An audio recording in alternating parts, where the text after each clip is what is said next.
Hello, hi everyone. আশা করি তোমরা সবাই খুব ভালো আছো। আমি নীলাশায় নিয়ে চলে এলাম আবার একটা মিনি ব্লগ। তবে অনেক দিন পর কিন্তু একটা মিনি ব্লগ শেয়ার করছি। দিনটা ছিল 19 ডিসেম্বর। এদিন আমরা সবাই মিলে চলে গিয়েছিলাম আমাদের গ্রামের বাড়িতে, যেখানে প্রতি বছর মায়ের পুজো হয়, মানে মা কালীর। আর এই পুজোটা না কালী পুজোর সময়ই হয়, তবে বর্ষার জন্য এবছর ডিসেম্বর মাসে হয়েছে। আর এই দুটো দিন মানে পুজোর দিন আর পুজোর পরের দিন সবাই এক জায়গায় হই, ভীষণ মজা হয়, অনেক আনন্দ হয়, সবার সঙ্গে দেখা হয়, কথা হয়, খুব ভালো লাগে। তো পুজোর দিন তো মায়ের দর্শন করে বাড়ি চলে এসেছিলাম। তো পরের দিন সকাল সকাল রেডি হয়ে আবারও আমি মা দুজনে বেরিয়ে গেলাম। আজ হলো মায়ের বিসর্জন।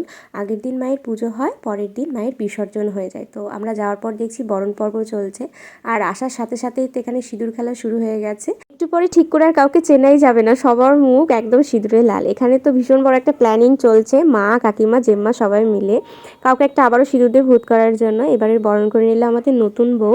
নাও সবাই মিলে আর কি প্ল্যানটা সাকসেসফুল করেই ছাড়লো। আর এই বছরের তো সব থেকে বেশি ঠান্ডা যেন এই দিনকেই পড়েছিল। বরণের শেষে এবার চলছে মায়ের যত গয়না পরানো হয় সোনা রূপো, সেগুলোরই খোলার পালা।